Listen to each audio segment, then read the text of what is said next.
If you could go back and completely change your running training, would you?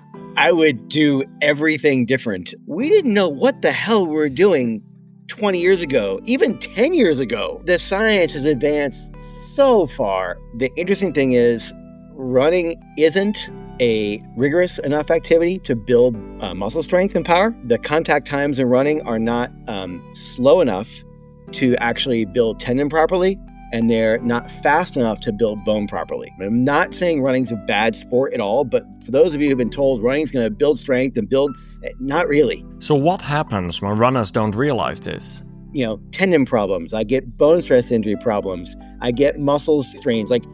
Let's work backwards from that and say, okay, there is a better way to build those parts up. So what's the better way? Plyometrics. So explosive jumping is actually one of the best ways to improve bone health. Those 40 jumps will take you somewhere in the neighborhood of a minute to minute and 15 seconds. That's bone. Tendon. Let's hit tendon. So you're going to take 3 full seconds to go up on the right foot and then 3 full seconds to come down. Jay Dicharry is a biomechanic expert who has revolutionized how we think about running performance and injury prevention. He's the author of Anatomy for Runners and Running Rewired. Today he reveals why much of what we've been told about training is wrong, and how a few simple protocols can help transform you into an injury-resistant athlete. This episode is brought to you by Function Health. Recently, in our coaching call, one of our athletes brought up that she was feeling low on energy, her running performance was not going well, and overall she was just feeling kind of blah.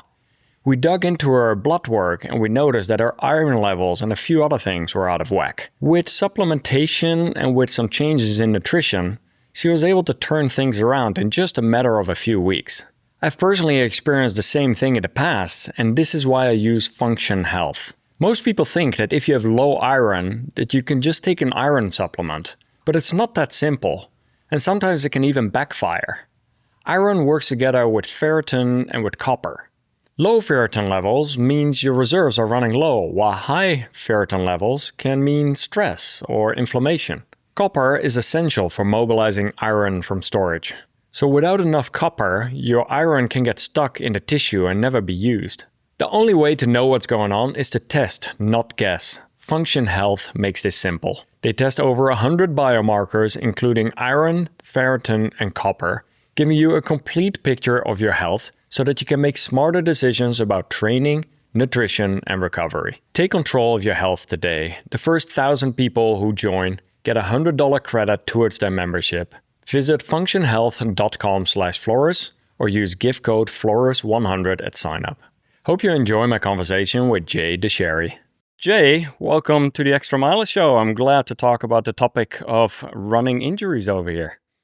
It's a pleasure to be here, and not always fun talking injuries, but something we should do to help people out. So, yeah. Yeah, we're often talking about ways to improve in our running and to set ourselves up for long-term health and fitness. And in one of your books, you have actually written very clearly that about 80% of runners experience injuries. And so this is why I think it's such an applicable topic of there's several things we can do to prevent it, to reduce the risk. I want to take a small step back over here because you initially started out swimming, high volume. From swimming, you transitioned to running. And then with running, you experienced quite a few injuries along the way.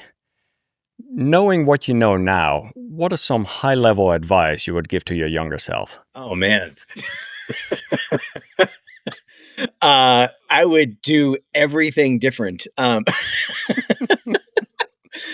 Yeah. It's funny, man. You look, I love that question, right? Because I always laugh, the research on the biomechanics of sport, all sport, is so young, right? It's in its infancy. We talk about, people ask me all the time, how are we pushing records? I'm like, we didn't know what the hell we were doing 20 years ago, even 10 years ago, right? And so the science has advanced so far. We have ways to measure things now which didn't even exist back then, right? And then I'm lucky. I'm a data dork. I have always fancy tools in a lab, but even if you had those tools, how do you use them, right? So taking all, I'm front loading my answer here, right? I would have paid much, much, much more attention to not the heart rate side of things, right? Like we live in a world where everything's focused around how far do you run and what's your pace, right? Then what's your time? It's all people care about. I would eliminate that vocabulary from myself and from every other running athlete's vocabulary as well, and put the emphasis on how are you preparing for your challenge, right? And I think it's that reframes things because you say, okay, well, I want to run this far in this race. It has as much vert. The course is kind of like this. What do I have to do? I'm like, okay, fine. Let's work backwards from there, right? Then now you just told me you need to run this far, which is going to yes be a cardiovascular challenge. It's also going to be a big biomechanical challenge, right? And do you have the requisite stability, mobility, strength, and power to hold that position, not just for the first half a mile, right? That's easy, okay? But for a mile, 10, 12, 100K, marathon, whatever, right? Like, again, your goals are your goals, not mine. So I want to help you think backwards from that and prepare better. And I think that's the biggest thing that we've learned over the past few decades is like, what are you doing? Right? Like, I'm putting time in. Great. Let's make sure that time's working for the deficits that you've got and also the positives that you bring to the table too as an athlete. Everybody has some different characteristics, right? So, how do we capitalize on that? And I mean, I look at training right now, it's so different than it was, 15, 20, 30 years ago. I'm old now, so yeah, 40 years ago. So In what sort of way different do you feel like people are now starting to pay more attention to things outside of running, or like just the amount of tools that are available? yeah, I Because think yeah, both. I see that as well. There's definitely more thought on things other than just running. It feels like. Yeah, I mean, it's a lot of things, right? So you look at the big picture of human physiology, right? How do we respond to stresses, whether it's just, work stress or sleep stress, right? Like there's been a lot of focus on that the past few years because you're a human. You're not just an athlete, you're a human, right? And so you have life. Mhm. You have sleep challenges and diet challenges and economic stress and, social stress and what it happens, right? So we have a lot more focus on that now and how that corresponds back to your general health. We have more understanding of just general health as, what do blood markers mean and how do things, we don't take values in isolation, right? When this value is up, it's fine, but when this one's up and these three are up, that's also a problem, right? So there's more understanding there. And then you get into a sports side, it's like, how do we measure things? Well, all we had before was a stopwatch, right? And now we've got, better watches, but we have ways to look at not just, again, quantity, but look at quality, right? What does your form look like as you're fresh, fatigued? Um, how are you building better parts, right? I mentioned that aspect of, you have to look at the cardiovascular piece, the heart and lung piece, which I think people get pretty well, right? You have to train certain intensity volumes and intervals and all these things. But what are you doing for the body side, right? Are you really making sure you attack building better bodies, right? And just to kind of jump into this, I think you hit the nail on the head. Is that runners get hurt at a rate much higher than we see in like rugby, right? Like much higher than we see in football, soccer, much higher than these contact sports. And so the question is why? And I think that running's a pretty approachable sport. You think, oh, I just have to sign up for a race and put these shoes on and go. And I want to embrace your will to to hit your goals as well. But it's not that simple, right? Like that biomechanical piece requires that you show up with really strong bones, with really strong muscle and powerful muscle, strong, robust tendons, right? The interesting thing is running isn't a rigorous enough activity to build muscle strength and power. It's not the contact times in running are not slow enough to actually build tendon properly, and they're not fast enough to build bone properly. And so when you look at what do runners get? Well, I get tendon problems, I get bone stress injury problems, I get muscle strains. Like let's work backwards from that and say, okay, there is a better way to build those parts up and make you resistant to all the challenges that running's going to give you so that when you want to go run, you can go run. I want you to do what you want to do too, right? So Yeah. it's just like looking at what we've learned from how the body adapts and how to optimize that better, I think is the big piece. And if I got a room of, researchers and peers together and I said, hey, let's optimize bone health, tendon, muscle, cartilage, all these things, right? Like what do we do? Running wouldn't even be on that list. If it was, it'd be very near the bottom. And I'm not saying running's a bad sport at all, but for those of you who've been told running's going to build strength and build, not really. It doesn't. Okay. It's a great cardiovascular exercise, but again, looking at that problem, why are so many people getting hurt running? Why are we still getting, why are you listening to this podcast going, I've been having right side injuries for the past 3 years, right? Like there's not one exercise that's going to fix that, right? There's a strategy you have to learn to move better under control and build resilience and tissue capacity, and you'll do just great, right? But it's getting that into your mindset. So let's talk through that a little bit more, because there's quite a few people listening that are anywhere in their 30s, 40s, 50s, 60s, or beyond. For those wanting to build stronger bones, ligaments, tendons, muscles outside of running, what protocol or what advice would you give to those people? For sure. And we can be pretty concrete about this now. Again, like before it said, okay, well, just, lift weights, right? And people say, okay, well, how much do I have to lift and how hard do I lift? And again, like anytime something new comes around, well, let's try this. Okay, well, let's try this in a certain way and try it this way and this way and this way. And so we've learned it's not just the go to the gym, it's specifically what are you doing outside of running that's going to improve those 3 things, right? So let's hit each one of those head on. So bone, okay. I know there's lots of, social media is filled with people walking around in weighted vests right now. That's fine, right? That's, there's research to show that increasing load can actually improve bone health. But if you really want to improve bone health, look at the studies done in the past 5 to 7 years that have shown plyometrics, so explosive jumping, is actually one of the best ways to improve bone health. And so when I talk about explosive jumping, I mean really, really, really short time on ground. We live in a world where people love to look at people doing plyometrics on social media where they're jumping on, hip high or chest high boxes, and that looks really cool. That's fine, but that's not the way to build strong bones, because when you have to jump super high, you're in contact with the ground longer. So I need you to be off the ground in less than 0.1 second. So I use a curb. Everybody has a curb. It's in front of your house, okay? And I had people go, and I had you call a staggered curb jump. So your right foot is going to be up on the curb, your left foot's down on the street, okay? And you're going to jump just one time with me, right? You're going to basically jump up. You're going to jump off both feet. So the foot on the curb is pushing down and the foot on the ground is pushing down. You jump up as hard and explosively as you can. You switch feet in the air and you land with your left foot up on the curb and your right foot down on the street, okay? And just get that sense of what that feels like, okay? And then your goal now is to do 40 jumps total, not all together, okay? I usually have people do 4 to 6 at a time, but I want you to jump as quickly and as hard off the ground as you possibly can for every single stride, okay? Every single jump. Those 40 jumps will take you somewhere in the neighborhood of a minute to minute and 15 seconds, okay? You have to do them before you run. The research on using jumping for building bone health says if you do these after you run, you actually mute the response of the bone. You don't get benefit. So super simple. Put your shoes on, go outside, find a curb, do your 40 jumps, okay? Go run. Like that didn't take any more time. And that's been shown to be a very, very, very good biomechanical stimulus for your bones to actually switch on and build better and build strong, right? So that's number one. Everybody should be doing that. Caveat, you're listening, you have an active stress fracture right now. No.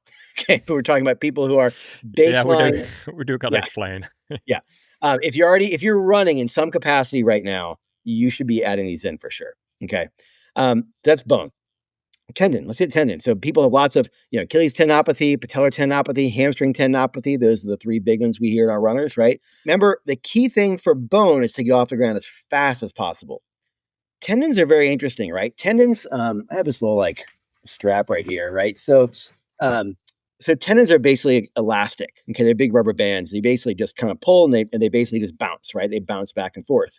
And when they bounce back and forth, what happens is you can see these 2 kind of this little visual I'm using right now, the strap. And so there's this 2 bands of the strap and they're kind of in parallel. Okay. And so when tendons kind of bounce, they just go back and forth and they go back and forth together. When you have a tendon work slowly, things are very different. Instead of just bouncing, the tendon walls actually slide against each other. Okay. And when they do that, you have these little proteins called integrins in the wall of the tendon cells. And there's kind of like a light switch. And as you glide the tendon slowly, you flip those switches back and forth. And you're literally creating a process where the mechanical movement of the tendon cells gliding across each other cause your body to actually turn on a way to rebuild stronger tendons.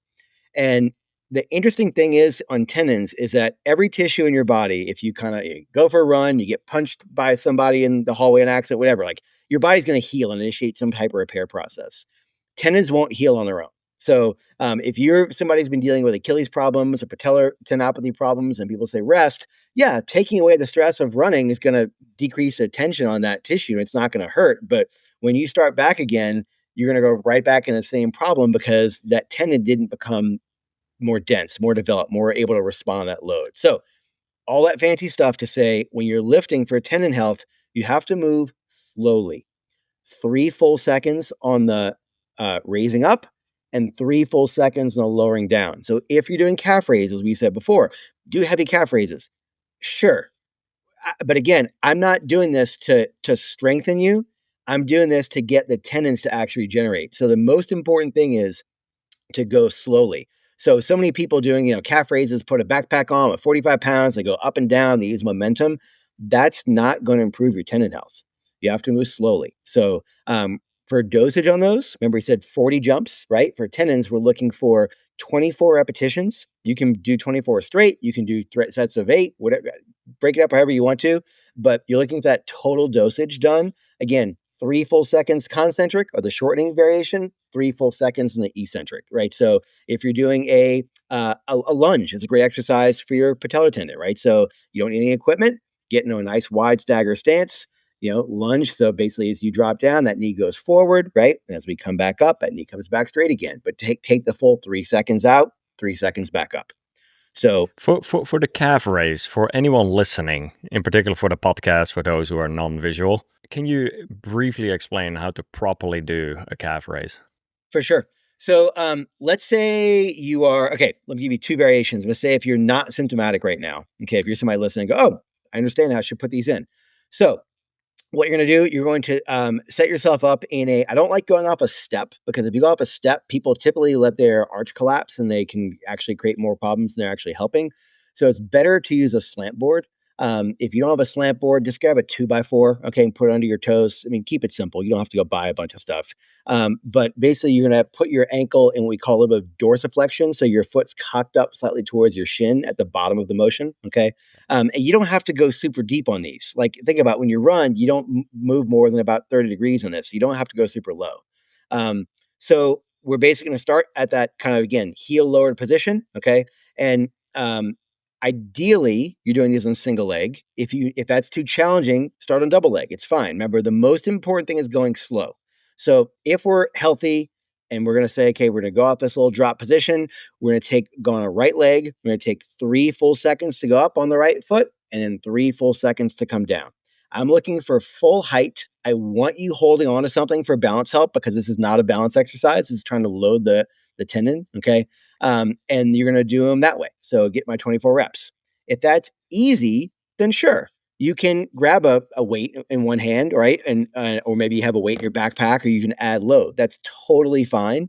I should mention too, your knee should stay softly bent during this. So not like flexed a lot, not locked out straight, a soft bend. And we do that to detension the gastroc a little bit and put a little bit more load in the soleus. So that's how it starts. Now I have some tangents here. If you are symptomatic, okay, meaning your Achilles is sore, I would not start from a lowered heel position. I'd actually go straight from a flat position on the ground. The reason why is strain. So length is what makes more of a difference in putting stress on your tendons. So if we actually have you start from a level position, there's way less strain. So you can get the same result in positivity and building a better tendon without irritating as much, right?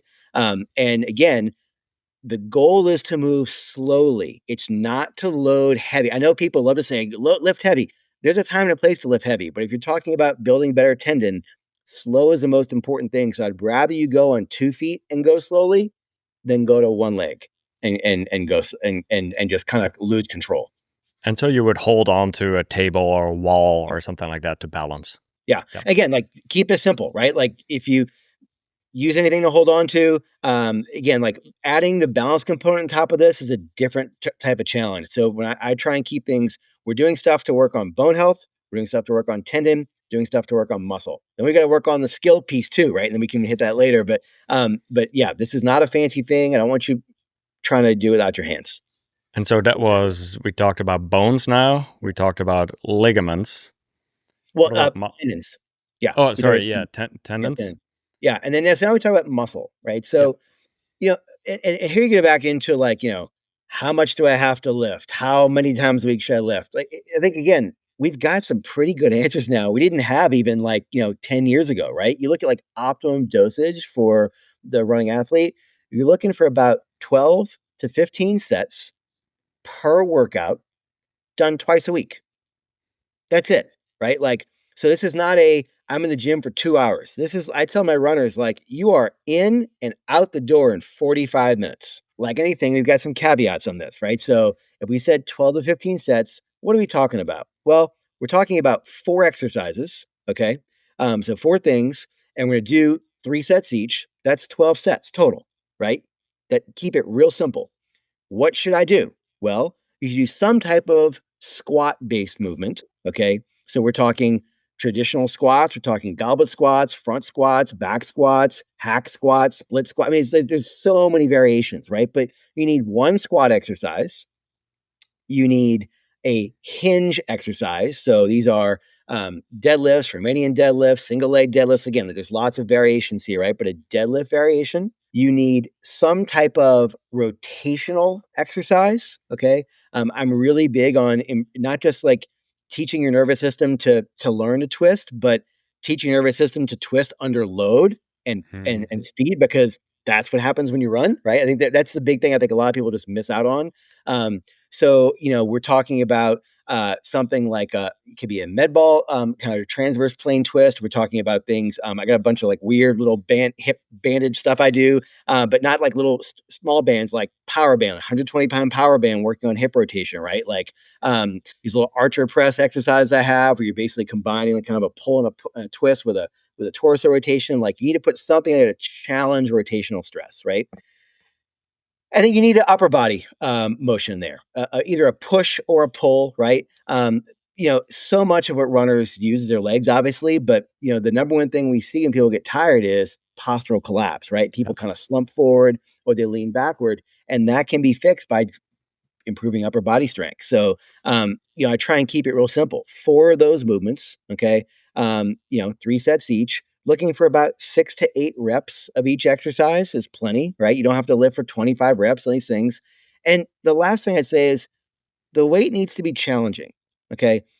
This is one of the things that cracks me up. When I watch runners at the track, they go to the track and they do their interval and they do a really hard, solid effort. And what do? Well, they take a break because they know they've got a bunch more intervals coming up, right? And when they go to the gym, they grab a weight, they do a set, they wait like 5 seconds, they do a second set, and they wait 5 seconds, they do a second set. Like, you can't lift it very heavily if you're doing that, right?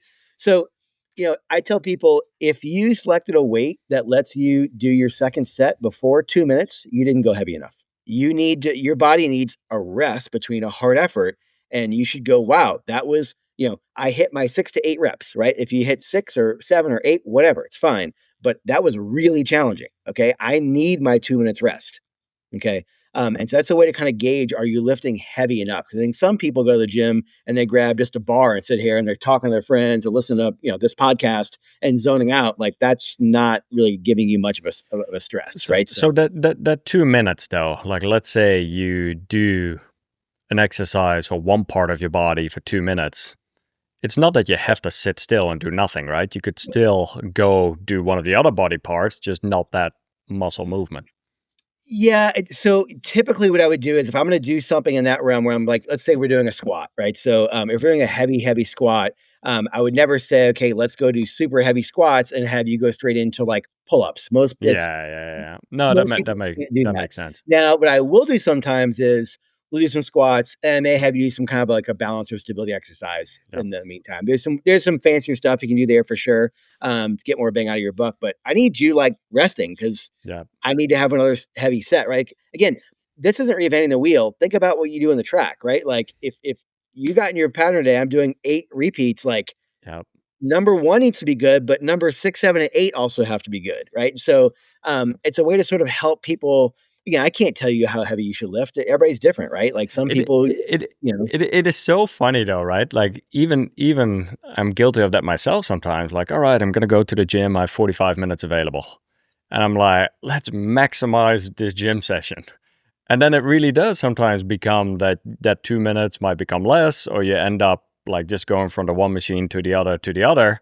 And even though it is different muscle groups, still you feel like you kind of never really taken that break to recover. So yeah, and like this is okay. So I'm gonna go a little mini tangent here, but this is one of the things that drives me crazy. It's really trendy these days. See people doing these little they put a kettlebell on top of their knee, right? And they basically do calf raises with the weight of the kettlebell, and they think, oh, I'm strengthening my calf with this resistance.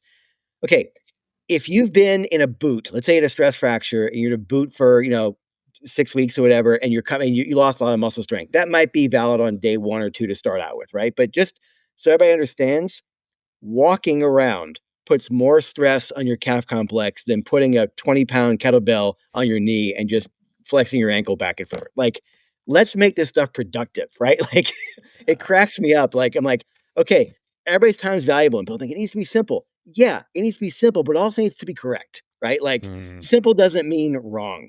And so, again, like if I'm going to ask somebody to take time out of your busy schedule and your busy life and do something else, it needs to be very constructive and very targeted, or else I'm wasting your time and my time, and there's no point in that. absolutely, so well said. I want to talk for a little bit more about tools that people can use at home. You mentioned earlier there were some bands. Like I know previously in your book Anatomy for Runners, you had spoken about those toe spreaders. Yeah. Would love to hear your thoughts a bit more on the toe spreaders and a few other tools that we can talk through. Yeah, so, I think it's about like, tools are there to help enable you to do something, right? And so I think when you look at like strengthening your hips and your core, it's like we know we have Olympic barbells and Swiss balls and all these tools, right? And so it's funny to me, you look at the feet, people think, "Oh, that's different. My shoes do all this stuff." It's like, your foot's just a body part, right? Like, it's not any different than your hand or your thigh, it's just another body part, right? And so, your feet need attention too. And so, one of the things that traditionally we've been told as runners that we have to stay in these, like, tight-fitting, narrow toe boxes and go run around. The shoes gonna give me stability and support, and, like, shoes make a difference, they do, but, like, in single digits, not double digit percentages, right? Like I always laugh, like, people are freaking out about, oh, I can get, 4% better in a pair of super shoes. Do you realize when you let your posture collapse, you actually hurt yourself by 8%? And that costs nothing to fix. Like the tools are out there to help draw your attention to certain things, right? So toe spreaders specifically came on the field. Ray McClanahan was a podiatrist. Actually, I'm in Oregon. He's in Oregon as well. He developed these a long time ago. And all they do is basically they put a little gap between your toes, and they sort of just help you just get some awareness of like, oh, there's something down there, and just kind of pay attention to some things, right? And so pretty simple. You think about if I stand up, your phone on a table, just basically stand up straight up, and it's going to fall over, right? If you had a wider base of support around that phone, it would keep it stable. So how does this go back to your foot? If you basically look at your hand right now, you pull all your fingers together, right? That's a certain width. And if you just basically let them widen out a little bit, it's much wider. Wider is always more stable, right? So when you put your foot in a position of splay, which should happen every single step, right? Then you actually allow you to use whatever amount of stability and control you've got much better. Okay. Um, Toe spreaders, I would say right now, they haven't been shown to strengthen your foot, but again, I would say they help you use the strength you have right now much better. And it's a great way to sort of visualize that. I've personally experienced it as well. It definitely took me some easing into it because at the beginning I was like, oh yeah, let's just put these things on. And after a while, you kind of realize like, gee, my toes are definitely like in a different position that they have been for a very long time. And so, but over a matter of a few days and weeks, definitely become more used to it. And I did notice it felt quite comfortable actually. Yeah, it's friction, right? Like there's stresses. You never had things between your toes before, and now you do, right? So, Yeah. and there's, again, like, just a note on toe spreaders. Like, I found a lot of people because different discussion is footwear shape, right? But we should be in a shoe that allows your forefoot to splay, and most shoes aren't. They're too narrow, and so the number one complaint I get on people trying toe spreaders is there's just too much in my shoe. It's too tight, and your pinky toe doesn't do that much. So a simple correction you can make for the average person is there just the space between your fourth and your fifth toe, just cut that part of the toe spreader off, and because what's really important is widening out the first ray, the big toe space. And so if you can get that, that's like great, like kind of a gateway drug to toe spreaders. If you have room, definitely keep all of them in there. But again, unless you've got like a foot shaped toe box in your shoe, which there's definitely several of those out there, you're probably not going to be able to fit that in your regular trainer. You also developed some of your own mobility and strength tools. Tell me more, because one in particular that stands out is the Mobo board to stabilize your stance from the ground up. Can you share more about why you developed it and how it has been working for athletes? I've been doing this for a long time, right? Like, if we go back 20 years ago, you think runners should work their core, and people are like, what the hell is that, right? And everybody does core stuff now, right? So, it's and then when we talk about the importance of hips, now we're talking about knees, and it's like I was one of the first people kind of talking about foot health because for a number of years I ran a research lab and I kept seeing all these foot and ankle issues. And I'm like, what are people doing? And they're like, oh, I'm doing towel curls and marble pickups, and I'm like, that's not helpful. I'm like balancing on squishy, unstable surfaces. That's not helpful. It's hard, but it's not helpful. So I started to go back and I just said, okay, well, what's the problem? Well, people aren't putting enough load through their levers they should be putting through, which is kind of the muscles in your arch go down and support your big toe, and they're putting it on the outside of the foot, and that's causing a bunch of problems in the way they run and stabilize, and not just in the foot, but everything upstream. So I said, okay, well, let me actually provide a solid contact for the first ray. So I give you contact for your big toe. There's a hole under your toes 2 through 5. It's nothing there. So if you're somebody who likes to kind of curl and grip, you can curl and grip. It's just not going to do anything. The board's going to keep rocking around. So it's going to cue you to get over to your big toe. And then that's one thing. The second thing I said was, okay, well, your foot and ankle don't move front to back. They actually pronate and supination happens in an oblique axis, more at 45 degrees across your body instead of straight ahead. And so the board tilts in that axis. And then we don't work feet in isolation. We have to work the full body, right? So I don't want you sitting there just doing sweeps with a band back and forth. I want to get you supporting your body weight and doing some foot and ankle stuff, but most importantly, adding in squat patterns and hinge patterns in all this stuff, right? So, I made the Mobo board as a way to sort of help people do that, right? There's no tools out there. It's really simple, but it's very powerful. You can move the fins in different spots. If you keep them in the even slots, they really work the muscles inside your feet. If you keep them in the odd slots, they work the muscles up in your outer shin for people, especially folks who've had chronic ankle sprains. You can move them forward slots to your calf raises. You can work on the back slots to work more knee loading, and you can put them in the outer slots to work your foot in a really innovative way too. So again, it's a lot of flexibility in design there. And again, it's not something I'm trying to say you have to do this work and add these 20 things in. Like, I'm trying to say, let's make it real simple and just help you use this tool and the stuff you're already doing, get more bang for your buck out of your time you're already spending and investing. So it's been, it was weird to make a product because, I'm the guy who's always been in the research lab calling BS at other people's stuff when they make claims. So, but it's been great to see it help so many. And I've been blown away by the kind of support it's got in the community. So. Yeah, several runners in our personal best running coaching program, they've brought it up, and I personally haven't used it yet. I know I have one on the way, and I'm super excited to try it, and I'll definitely report back on that one as well. So no, it's the kind of thing where I laugh. Every physical therapist who jumps in there who's never tried it, and then within 5 seconds, like, oh, I get it. It's just like this is the thing. I'm just sort of not.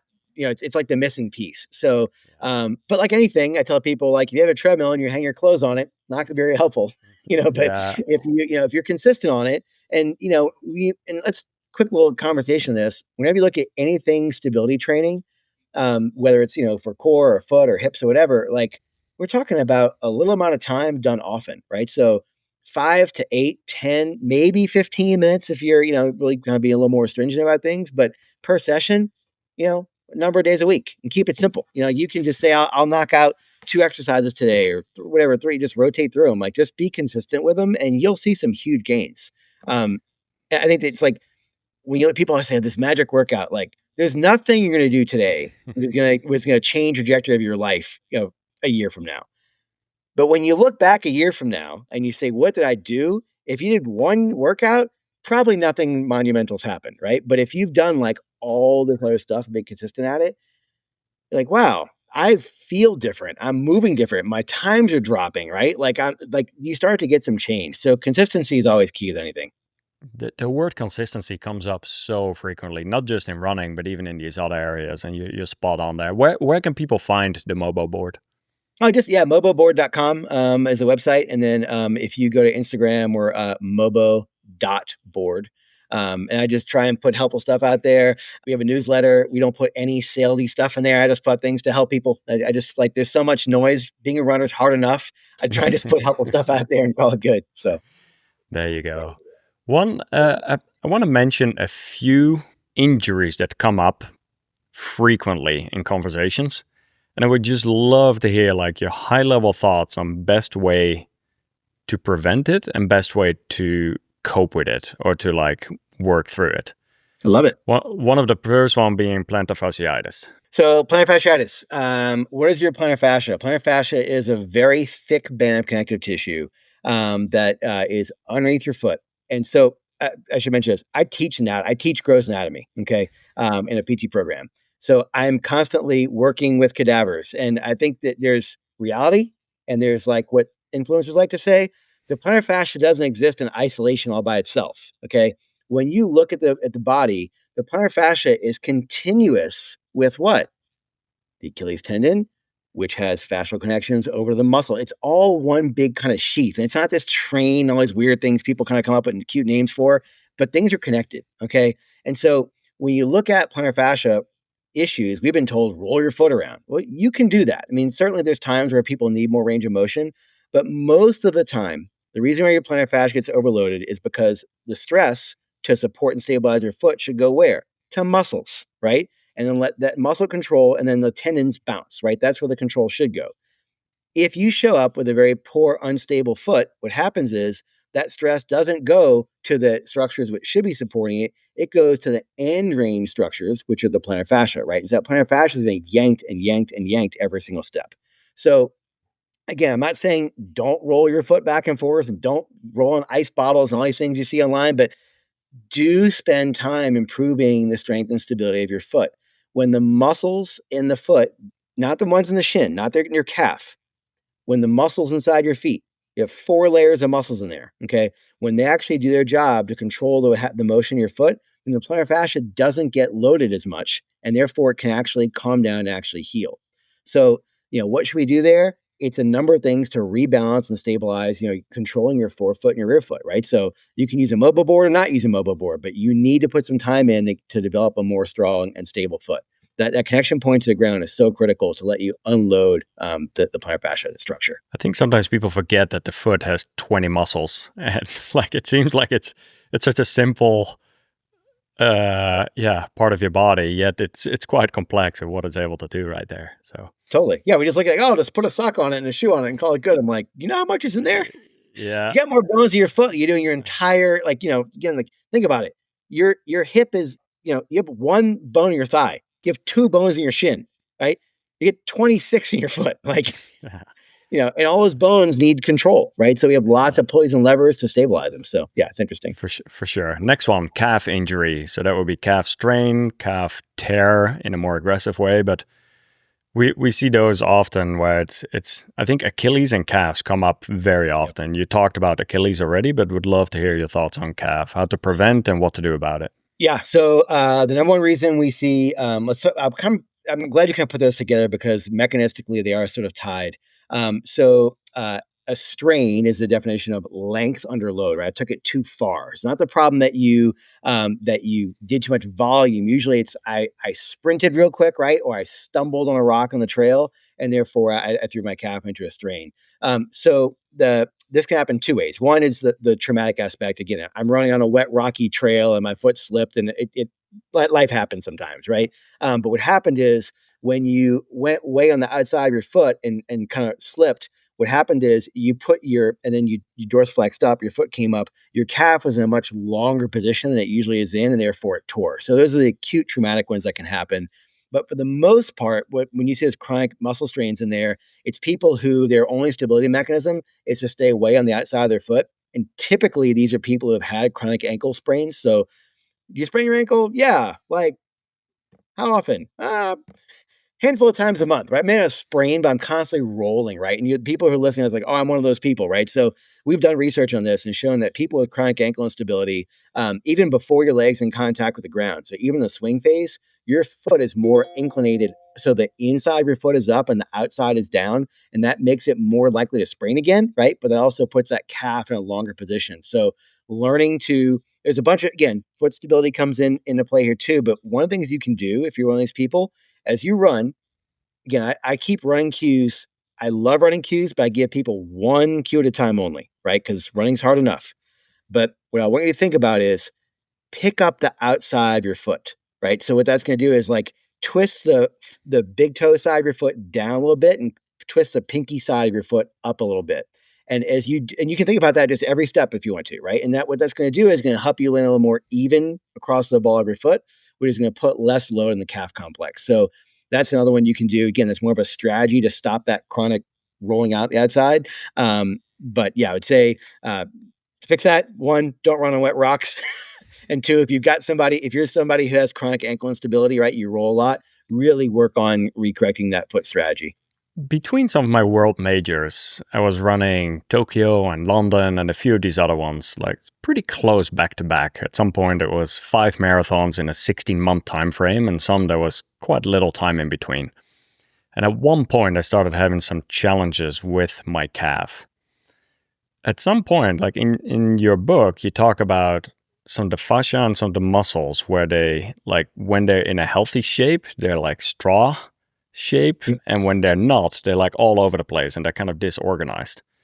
One thing that really rung with me, and this came from your book, and I want to talk through this a little bit more, was the self-massage and some of the things that you can do on your own, either in your calf or possibly in your foot or different areas. Can you talk through that a bit more? Because that was very helpful for me. Again, I mentioned before, things change, right? And so I'd say that even my own sort of understanding of how this process works has changed a little bit since Anatomy for Runners was published. So book came out in 2006, I believe. So let's talk to that a little bit. So those of you who aren't familiar with that, I have an analogy in there. I have some straws, right? And I basically have a box of straws. You can imagine if you go to your local restaurant, whatever, there's a box of straws, and you can put like some load on top of that box of straws, and all the straws are oriented vertically so it can support the load of your hand or a kettlebell if you want to, just fine. You take that box of straws, you throw it on a table, you put that same kettlebell or your hand on top, you're just going to squish and flatten, right? And so try to make the analogy here that the orientation of your tissues makes a huge difference in how they respond to stress.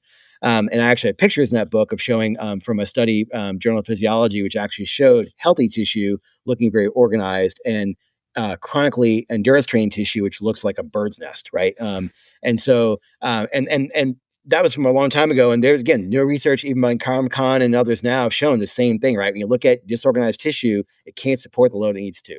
So you go back and say, okay, well, how do we take that stuff that looks like a bird's nest and make it look healthy again? When we look at how do I remodel my tissue to reorient it to better support the loads of things that I do when I run, there's a soft tissue piece and there's the strain, the stimulus piece. Okay, so we thought a long time ago that when you use a lacrosse ball, a mobilization stick, a Theragun, whatever, right, that you're mechanically breaking up scar tissue and scar adhesions.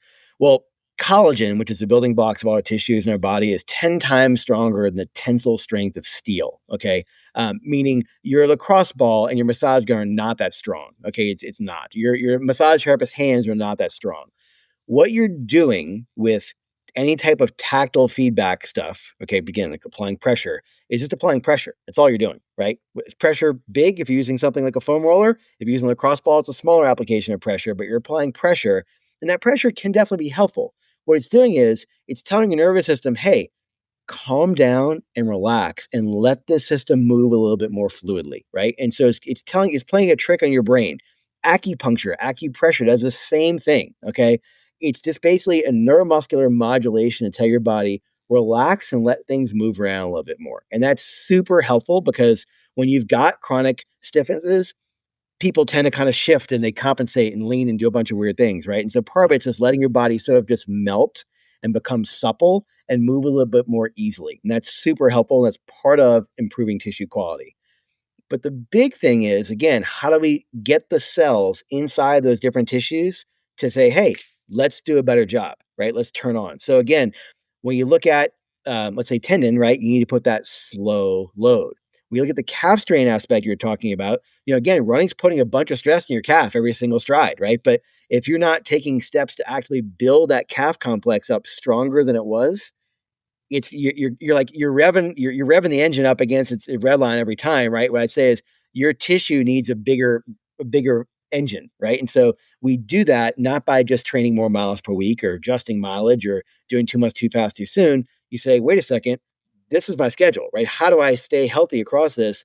And we do need to put some calf work in to make sure those tissues can tolerate the loads you want to put in, hitting multiple marathons a year and so forth. And you can totally do this, but again, it comes from very targeted training. So um, I'm gonna put this all in a study.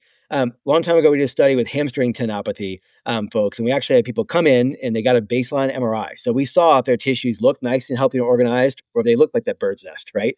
And the people with the chronic hamstring strain had this bird's nest. And one group got basically an elbow. Okay, so we just mobilized their tissue for I can't remember, 6 or 8 weeks, a long time ago. But we mobilized that tissue, and then we got follow up imaging. The other group got an elbow and eccentric strengthening, which is basically working on just hamstring work, eccentric, so lengthening out your hamstrings to try and put strain in these tissues, get them to reorganize. And we got another group that got no treatment, right? And no surprise, the group that got the bird's nest, got the elbow and the hamstring eccentric exercise had the best remodeling of that tissue. And so again, it takes like consistent, right? Keep hearing that word again, consistent exposure to the right stimulus to get tissues to do what you want them to do. So part of it is that soft tissue piece, and part of, again, using your lacrosse ball massage gun, trigger point thing, whatever you like to use is fine. But the other part of it is, again, like putting a deliberate stress on those tissues to get them to work right in the first. So well said. Now, I do want to know, though, what are those hamstring type of exercises you were talking about? Yeah, so there's a lot. So again, let's meet you where you are, right? A lot of people think, oh, I have to do Nordic hamstring exercises, which those are in trend these days, and they're awesome exercise, right? What you do is you basically put your feet under something stable. You can use these like fancy Nordic benches, or you can just put them under a couch, right? And you basically keep your arms up like this, and you lower yourself down on the ground very slowly. Okay, and then most people can't do that. And they say, I won't work my hamstrings. Again, everybody starts somewhere. Let's make this approachable. What I want you to do, grab that big yoga Swiss ball exercise that you already have in your house somewhere, right? Go grab that, put it on the ground, lie down. So all you need is a ball. Like 95% of runners have one of these lying around their house somewhere. Okay. So get a ball. What I want you to do is I want you to bridge up in a way so your feet are on the ball, your shoulders are on the ground. If you need more stability, you can put your arms out like a T. If you want less stability, you can put your arms up facing towards the sky. You can call shots on that. But what I want you to do is I want you to bridge up in a way so that your entire body is straight. So if I draw one continuous line from your shoulder to your hip, to your knee, to your ankle, keep that position. What I want you to do now is just only bend your knees, and you're going to curl the ball back in towards your hips, and then let the ball go back out again, straight again. Okay. The reason why I'm picky about the position of your body, so many people, when they bridge up, they, as they bring the ball towards them, they flex their hip and their knee. And so what happens is your hamstrings get in a shortened position. It doesn't work them very well. I want to keep you in that position where your thigh is basically parallel to your torso. And if you do that, if you kind of freeze yourself in freeze frame in the at the 90-degree point, that's literally push off, right? So I'm not just giving you an exercise. I'm also thinking about anytime I can combine a skill with a tissue load, that's better, right? Because that way your brain's learned to do something well and you're loading tissues properly versus saying, let's just do this isolated exercise that doesn't transfer over to running. That's the waste of both of our time. So we start with double leg, okay? Looking for about, again, 3 sets of maybe 8 or so, okay? Once that gets easy, then what I say, okay, instead of just doing 3 sets of 8, do me a favor, 3 sets of 7 double leg, but then that last rep of every one, right? So your 8th rep is going to be single leg left, single leg right, okay? And then work on that for a little bit. Then you say, okay, now I'm going to do 2 single legs every set. And so 3 and 4, and eventually you can do all 24 reps or so on single leg only, right? So that's a way to kind of build things up. Once that's better, maybe now it's trying to, maybe now I've got some confidence to try that Nordic exercise, right? So there's lots of ways, there's so many exercises, and I'm not here to bash an exercise, but I just think about if you see something that looks cool and hard, you have to work up to it. And some people think, oh, I can't do that, so I just won't do it. Instead of having that mindset, let's think, what can I do and how can I get there? Right? Like it just let's work backwards. I think one other side of the equation over here, when we talk about working through injuries and trying to get back to running again, is the things that we do outside of running, outside of mobility, outside of strength. One example is quite a few runners sit behind a desk for many hours a day and they get really tight hamstrings because of that. Even now, while recording this conversation with you, I'm behind a standing desk. And then after this, I'll sit down for a bit again, and then I'll move around again to the standing desk. And it's kind of like a back and forth and trying to at least move from time to time. Can you share a little bit more of your thoughts around movement throughout the days and what you've been seeing outside of just the running mobility and strength? Do different stuff more and do more different stuff. I mean, like, let's, again, so many of us, we, you said we sit behind a desk and then we, put our shoes on. Or so many people sit behind a desk, they're on their phones, they're on their Peloton, right? They're doing this, it's like they're practicing that position even when they're training, right? Like, let's get you out of here, right? And I tell people all the time, it's like, look, people, I love to talk about running cues sometimes, right? I may say, hey, like, think about this in your shoulder position. Like, if all you know how to do is to be scrunched up on a ball all day long and someone gives you a cue, no wonder you're going to say running cues aren't helpful, right? Like, I want to teach you how to move well. And I want to teach you how to take that movement and put it into your running. That's it. Running should be very efficient and simple and bouncy, very elastic, right?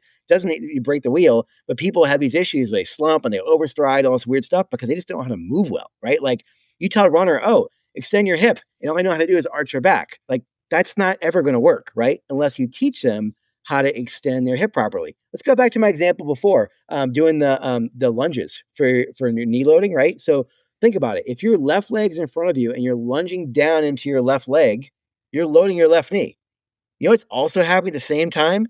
Your right hip is in a ton of hip extension behind you, and your brain's going, oh, I didn't really know I could do this because all I do is spend time sitting all day long. So it's exposing your brain to positions. And some people may say, oh, it's stretching. It's not stretching. You just basically put it behind your body for a second, and your nervous system's going, let me think about controlling this. Let me think about accessing this position a little bit more. So it's like, again, like I try and give things that are like hidden. Like when people look at my programs and they're like, this is it? I'm like, yeah, like it's doing a lot. Trust me. So if you pick your poison well, you're getting a lot of benefit from, a handful of things versus having to hit 85 exercises. Totally. Yeah. What are some of your favorite cross-training sports or activities for runners? Like personally, I've been swimming from time to time. I ride my bike. I play pickleball. I do climbing in the gym. Like a variety of different things. But would love to hear what are you seeing works well. Yeah, I mean, I think the best answer is it depends on what you like to do, right? I mean, I don't want to sit here and say you have to take up this new sport, but so what are you drawn to? But I would beg you to get out of the sagittal plane, right? That's why I'm moving forward. So, for example, if you say, oh, I'm not running as much right now, I'll bike more. That's fine. It's great for your heart and lungs, but cycling is just all concentric. There's no elastic component to it. There's no, it's like, that's not going to help your chassis at all. And it's great for maintaining fitness. 100% awesome, right? But like mountain biking is much more dynamic than road biking, right? You've got to handle a bike, move things around, move your body. That's more helpful. Skate skiing is wonderful. Those of you who live in a winter climate, because you've got this more diagonal motion from your hips. I really love skate skiing. I live in a place where it's skate ski mecca. So tons of runners default to that in the wintertime, but it's so much hip strength. Like every stride is like just strengthening your hips. So it's awesome. Swimming's great. But again, it's not going to put any bone load on you. And it's more of that same thing as cycling, more cardiovascular. So, try climbing, right? Like climbing's fun. And like, you don't have to go summit El Capitan tomorrow, right? Like you don't have to do a free solo. You're not Alex Honnold. Like go to your climbing gym. It's an awesome place and go boulder around and like, you'd be like in different positions where your hands away from your foot. And you're starting to get some coordination. Like that's the kind of stuff I want runners to get, right? I do like Pilates, not for strengthening, okay, but for some body awareness. I think they do some good job. Yoga can be a good thing too. Sometimes, again, like whatever thing you love to do, but it's not just about like become a long, bendy, wobbly noodle. It's, control getting into out of positions well. The more you can change things up, the better. I mean, I love to go backcountry snowboarding. That's like my favorite thing in the world. And I surf a ton, right? So that's that's what I do, because I love to do that. That's so, just try some new things out. I mean, I think running's a phenomenal sport, but it's like we said, do more different things. And if you're doing things where you're having to work on more rotation a bunch, like that's super helpful. Like those are people, and look, we live in kind of more outdoor cities, right? There's more access to things. If you live in Chicago, right? Like, I mean, it's like taekwondo might be a great thing, right? It's like a lot of body awareness and movement. Like there's resources you've got. Like just if you think about how can I get out of just going forward and what type of thing sounds fun to me, right? Like I would encourage you to sort of do that. I think once you get into something you enjoy and you're moving different ways, that's when all the stuff in your brain starts to explode and you become a totally different person the way you move. It's so funny when you have joy in the activities, you don't even think about it as exercise anyways. Like you're literally either catching up with a friend or you're just there because you're so engaged in it. And yeah. And sometimes that changes over time too. And I think really listening to that internal voice of what brings you that excitement, yeah, that's a big one. So. Yeah, and I'll echo that with something. So Frank Shorter, we brought him. I host this conference every year, and Frank Shorter came in once, and he was like, one of the things that's interesting for me is I get older, I'm getting slower, right? Like I'm not going to run as fast at 65 what I did when I was 20. And he goes, that's frustrating because we want to see progress. Everybody wants to see something move forward, right? We want to push the needle, not have it collapse. And he's like, the gym has been a place where I can go in a controlled environment. And he's like, I didn't lift much before, and I'm seeing things get better right now. And like, so, I think sometimes, especially for those of you who are like in that master's range where you're like, I'm just trying not to get hurt, right? And a lot of masters runners, they say, oh, I'll just run longer. And I'm like, okay, well, you're not going to be as fast as you were when you're 20, but speed's still important. And I'd still beg you to still focus on your 5Ks and 10Ks. Don't just put everything into a marathon or ultra. But think about something you want to get better at, right? Like embrace the beginner's mindset, have some fun, right? Like I started foiling. I don't know if people know what that is. Oh, But yeah. And like, it's the hardest thing I've ever learned to do in my entire life by factors of 50, right? But like, it's so fun. It's amazing. And like, I think that, like you said, like find the thing which is kind of tickling you a little bit and going, I want to try this other thing out. Like, man, it's a blast. I have a few last questions over here. Like I literally had this list of 30 questions I want to ask you, and here we are. We're probably about 5 of them in, but this is super helpful, and I think you have answered a lot of questions to people dealing with different things here. I feel like just zooming out a little bit, sometimes when injuries happen, it's overuse injuries of like how like people just basically putting too much training load, either intensity or volume too soon. How can people identify like the optimal training stimulus for the current fitness level or that current body's abilities? Do you have any examples there? Oh, man, that's really hard. It's something that comes up quite often though, because I see people coming into like from couch right away wanting to run 5-6 hours a week versus some people going much more gradual at it. Just any high level thoughts? Yeah, I have a bunch of thoughts. This is probably more of just a brain dump, but I will offer a few things here, right? So the two most winning coaches ever in history are Joe V. Hill and Jack Daniels, right? And if you ask them, how far does somebody have to run to get an Olympic medal or world championship medal, they'll tell you the same thing, as little as it takes to get the result, okay? Again, runners have this badge of honor where, unless you run 80 to 120 miles a week, you're never going anywhere. I can tell you right now, that is wrong. It is categorically false. It is not disinformation. It's a lie. Okay. There are plenty of people who run 35 miles a week. I know personally who have Olympic medals. Okay. So take the focus off of, again, like how much I have to run and instead think about what do I need to do? Well, as a runner, it's really important that you do some level of basic aerobic volume. Okay. So that's your conversational pace. Dolores, how you doing? Telling me about your weekend, right? Like we're just having a conversation as friends. Okay. That's the vast majority of your running. When I say vast majority, I'm talking 75 to 85% of your weekly volume is that. Then you need some tempo work. Okay. Tempo work needs to be done about 20 to 40 minutes of total on tempo time per session, done 1 to 2 times a week. Okay. And then certain times of the season, pre-comp and competition season, you need some VO2 max efforts, which is, it's a time where you go see God and throw up in a bucket, right? So, you need those, but we're talking like 12 minutes of total volume of on time there, right? So that's what the science sort of says. And if you look at any successful runner across any discipline, what you'll see is they kind of follow the same program. Okay. The difference becomes if I do that VO2 max session, how many days do I personally need to recover before I can put a tempo session in? Or can I do a long run the next day? Or do I have to wait 3 days? Those are all things which are a little more individual and variable, right? So, we always tell people, listen to your body. I hate that term because runners don't know what to listen to, right? They listen to their Garmin saying exercise today. It's like, well, maybe, but, so what I would like you to do is to say, hey, let's put you in a situation where let's kind of make this a little regimented for a week and say, okay, let's try to put a VO2 max workout on Tuesday, a tempo run on Thursday, and a long run on Saturday, right? It's nothing rocket science here, kind of typical example of what people do.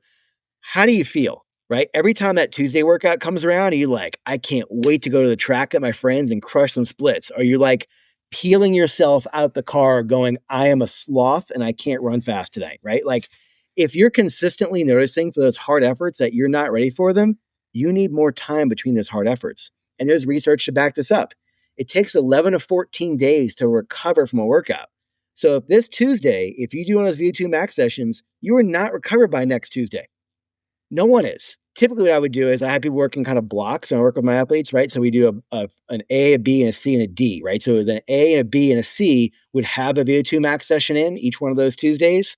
But the D weeks, I take the VO2 session out, okay? I let it be a relative recovery week, okay, for them in that capacity. So the point is, like, you have to play around and find out how I can recover and deal with these things to make sure if you have a long, easy run, you might be a little sore going to a long, easy run, but if your form stays pretty on point, you're fine with that, right? But again, I'd ask you just kind of pay attention to how you feel, and I usually use that key workout, right? Like 0 to 10. If we go in that, how do you feel? You should walk in that workout feeling like I'm going to rip someone's head off, right? That's how you should walk into a key interval session, not, oh my gosh, I got to check my email, I'm stressed, I got to pick up my kids up. Like you're not going to get good work done in, right? So I think it's paying attention to how you feel, and then. The other side of this, I'll say this, like I find the most valuable thing in the entire world for runners is a piece of paper. And all I want you to do is take a piece of paper and put some lines on it to make a little calendar grid, right? And I want you to write in there a B for bone, an M for muscle, and a T for tendon. And I want you every week, I want you to go back and I want you to write down, I did my plyos today. Those take a minute, okay, to do those, right? I did some tendon loading. If you do stuff for your calves and your knees, it probably takes, let's say, 8 minutes, okay? You spend more time scrolling on your Instagram than you do. I know you have time, 8 minutes, okay? And then you say, okay, I'll put an M in or S, an M for muscle, or S for strength, whatever you want, right? So did I go to the gym this week, right? Like, do that, because I would say for every person who does too much, too fast, too soon, we certainly see that. I see another person who is very calculated, very organized, had a great coach with a smart plan, who still got hurt. And again, going back to what we opened with, running is a great exercise for your heart and lungs. It's not the best exercise for your pulleys and levers. And if you're not consistent about dealing with those, you wind up in this, I've been dealing with the same injury for X number of years. Like, that's not just going to go away, right? You have to, don't do the same thing and expect a different result, right? Like, let's be consistent. So after a few months, when you have those sheets of paper in front of you, look back, wow, I did bone loading 4 times a week. I was consistent with my tendon strength. I was consistent. Like, that's how you create a mind shift and put yourself in a position of success. Honestly, just listening to the different things you said here, it all makes so much sense. And you're right. When you break it down to what it comes down to on a daily basis, it's very minimal. But that little bit starts adding up over long enough time. Say, I think anytime something new comes around, I have to find some way to figure this in. Just little pieces, right? Like little pieces. And I think, again, a lot of people have been doing this stuff and they add, they add. Before you got 45 minutes of pre-run stuff. That's ridiculous. Like, no one needs that, right? Like, let's make it intentful, right? A lot of runners, older runners, have been brought up stretching pre-run. We know stretching pre-run is the dumbest thing you can do, but you already put 5 to 10 minutes before. Let's put some things that are going to help you, right? That's when you do your dynamic warm-up piece. That's when you do your bone loading. Like, let's make it simple. So you don't always have to add. You can just think about, like, is what I'm doing smart, is appropriate? Totally. Jay, where can people find more about you? My books are Running Rewired, Anatomy for Runners. They're everywhere books are sold. You can follow me on the Mobo board. I typically put more things there. You can also follow me. It's Jay Dicharry on Instagram. I put things in there too. Just here to help people do what they want to do. So I'll make sure to link to all of those in the show notes as well. One closing thought over here. For those listening who want to become a stronger, healthier, happier athlete, do you have any closing thoughts, any advice? Don't be afraid to try something new. I think, again, like we get so stuck in this is what I've done for so long. I've been wearing the same shoe for the past 5 years. We get so much stuck in a rut, and like have some curiosity, right? Ted Lasso said it best: "Be curious," right? Like have some curiosity in the way I want to approach some new element of running, and try one thing, right? Maybe I say, okay, look, I'll try some bone loading for a little bit. Maybe it's the one thing you put in, right? Maybe you buy a medicine ball, start doing some plyos. Like find someone to put one new thing in, get comfortable with it, and add something else new in. But again, just be curious and explore the way your body moves, and I think you'll find you'll find some results. I think you'll find some things that pay off and feel better. And like I tell people, like, look, after working together, in 6 months from now, you look back, I want you to say, I feel different. Like I feel different. My runs are different. I'm relaxed. I'm running. I'm not getting hurt. I'm able to stay consistent. I know how to put things in. Like that comes from trying different things out. Your own little test lab, and have fun with your body, right? It's we're all here for. We're all an N of one, the test lab, and it always continues, the learning and the biofeedback and all of it. Jay, thank you so much. Really appreciate it. And I can't wait to try the mobile board. Seriously, I'm really looking forward to that. So Awesome. good stuff. We'll talk more soon again. Have a good one. Thanks much. You too. Hope you enjoyed my conversation with Jay. Thanks so much for listening. That was eye-opening to me. Really like what he discussed over here. He speaks with so much authority. He's been a leader in the field for many years. I've read his books over the years, and I can highly recommend them. They're really, really good. I would love to hear from you. What was your favorite lesson, takeaway, or quote? Please let me know in the comments below. And the reason I had Jay on the podcast today was I asked this week earlier on in one of the personal best coaching calls, hey, who do you guys want to hear on the podcast? And they brought up the topic specifically of injury experts. And this was one of the first people who came to mind. If there are any other guests that you would recommend me to get on the podcast in the coming months here, let me know in the comments below on YouTube as well. I'm always very open to hear. The input has come up several times to get more athletes on there, recreational athletes, in particular athletes that are 50s, 60s, 70s, even athletes who have overcome injury challenges. But let me know if any people in particular come to mind. Also, any experts in different areas, any topics you want to learn more about, or possibly specific elite athletes, let me know. Several different podcasts in the works. Can't wait to share more. And would say have fun out there on your run.